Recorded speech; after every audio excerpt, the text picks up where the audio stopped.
हमारे जीवन में अगर थोड़ी सी भी तकलीफ आती है तो हम परमात्मा को भी दोष देने लगते हैं, कहने लगते हैं परमात्मा हमारे जीवन में इतना कष्ट क्यों दे रहे हो, क्यों हमारी परीक्षा ले रहे हो। लेकिन मैं आज आपको एक ऐसी सच्ची कहानी सुनाने जा रहा हूँ जिसमें एक पिता का न जाने कितना दर्द है, लेकिन उस दर्द को वो सहते हुए अपने बेटे की ऐसी सेवा करता है जो समाज में मिसाल बनता है। बात एक बढ़ई के घर की है। पिता बढ़ई का काम करते हैं और उसकी एक औलाद होती है जो हाथ पैर से डिसेबल था, यानी कि वो चलने फिरने लायक बिल्कुल भी न था, वो केवल रेंग कर चलता था।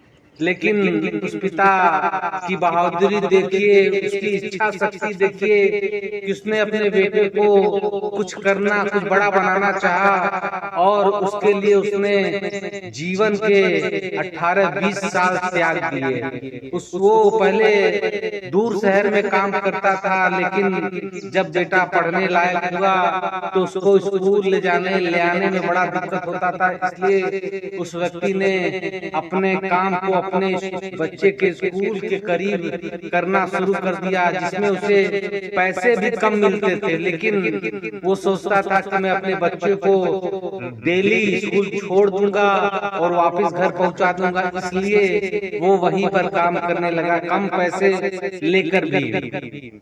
ऐसे करते करते 14, 15, 16 साल बीते और उस पिता की मेहनत रंग लाई। उसका बेटा 10वीं की परीक्षा में टॉप किया। जब टॉप किया तो पत्रकार पूछने आए, जैसा होता है कि लड़कों का इंटरव्यू लेते हैं। इंटरव्यू लेने आए, उन्होंने पूछा कि आपके बेटे ने बड़ी कठिन परिश्रम कर ये मुकाम हासिल किया, आपको कैसा लगा। तो उस पिता ने जवाब दिया, किस बेटे ने मेरे जीवन की 16 साल की परीक्षा को उत्तीर्ण करके दिखाया। ये केवल ये नहीं पास हुआ, इसके साथ मैं भी पास हुआ हूँ। और उस बच्चे की जो करुणा भरी कहानी थी कि वो हाथ पैर से डिसेबल था, ये जब खबर न्यूज चैनलों पे चला, अखबारों में छपा, तो वहाँ के मंत्री ने उस बच्चे की सारी पढ़ाई की खर्चा उठा लिया और कहा कि बच्चा जब तक पढ़ेगा तब तक इसकी फीस मैं अदा करूंगा।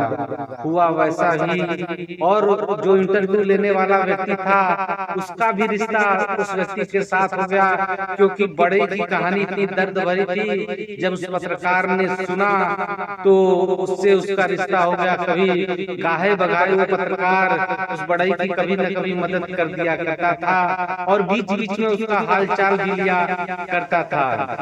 एक दिन बड़ई ने उस पत्रकार को फोन किया, लेकिन पत्रकार रिपोर्टिंग के लिए कहीं बाहर गए हुए थे और व्यस्त थे, उन्होंने उनका फोन रिसीव नहीं किया। लेकिन दूसरी दिन जब वो खाली हो गए तो उन्होंने उनका फोन रिसीव किया।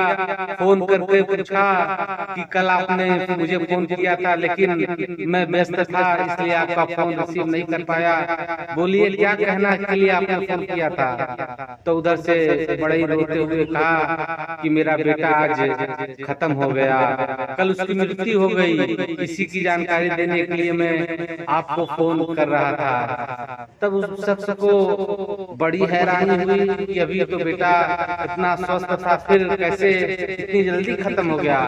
तो वो पत्रकार भागता हुआ उनके घर जाता है और उस बड़ई से पूछता है वो क्या हुआ था, कैसे इतनी जल्दी हो गया। तो उस बड़ई ने कहा कि ये तो एक दिन होना ही था, क्योंकि जब ये छोटा था तभी डॉक्टरों ने जवाब दे दिया था कि ये 1 महीने 2 महीने भर ही जिएगा, इससे ज्यादा ये नहीं जी पाएगा। तब उस पत्रकार के पैरों से जमीन खींच के उसने पूछा कि जब आपको ये सब मालूम था तब फिर भी आपने 16 साल 18 साल इस बच्चे के पीछे क्यों लगा दिए, क्यों उसका जीवन तो संवारने के चक्कर में अपना जीवन क्यों बर्बाद कर दिया। तो उस बड़े ने एक बहुत प्यारा जवाब दिया। उसने कहा कि डॉक्टर के कहने से क्या होता है, वो तो मेरा बेटा था, मेरे ही औलाद था और मैंने ही उसे पैदा किया था। जब उसे पैदा किया था तो उसको संभालने की, पढ़ाने की, लिखाने की पूरी जिम्मेदारी मेरी थी। मैं तो अपनी केवल जिम्मेदारी निभा रहा था। इस परमात्मा की दी हुई एक छोटी सी किरण मेरे पास आई थी, बस उसको संभाल रहा था। जब इतनी बातें पत्रकार ने सुनी तो उसने रोते हुए उस बड़ई को गले लगाया और कहा कि मैंने जीवन में अनेकों इंसान देखे हैं, जो इंसान को पता चल जाता है कि ये व्यक्ति मेरे काम का नहीं, उसी दिन से वो अपने हाथ पीछे खींच लेता है। लेकिन आपको पता 16 साल पहले था कि ये आपका बेटा आज नहीं तो कल मर जाएगा, लेकिन इसके पीछे आपने अपने 16 साल की जिंदगी दांव पर लगा दी। आप इस दुनिया के सबसे नेक पिता, सबसे एक पिता हो। तो बड़ई ने बड़ा प्यारा जवाब दिया कि क्यों इतना जानकर कि ये बच्चा आज नहीं कल जाने वाला है, इसलिए मैं इसकी सेवा न करूं, इसलिए इसको न पढ़ाऊं कि ये कल मर जाएगा। अरे ज्ञान तो परमात्मा का दिया हुआ वो अमृत है, जो पीता है वो जरूर आगे बढ़ता है। इसी ज्ञान की वजह से आज मेरी और आपकी मुलाकात हुई, इसी ज्ञान की वजह से क्षेत्र में मेरा नाम हुआ। यही मेरे 16 साल का परिश्रम और 16 साल की सेवा का परिणाम है। ये तो थी सच्ची कहानी। कहानी हमें यही बताती है कि हम अक्सर अपने घर परिवार में जो व्यक्ति बुजुर्ग हो जाते हैं, जो लाचार हो जाते हैं, उन्हें हम ऐसे ही मरने के लिए छोड़ देते हैं, उनकी सेवा नहीं करते। लेकिन ये सच्ची कहानी हमें बताती है कि हमें मरते दम तक सेवा का कर्म करते रहना है, ताकि हम भी संसार के लिए एक अच्छे इंसान बन के सामने आए। चाहे परिस्थिति हमारे सामने कोई भी हो, कोई भी हो, कोई भी हो।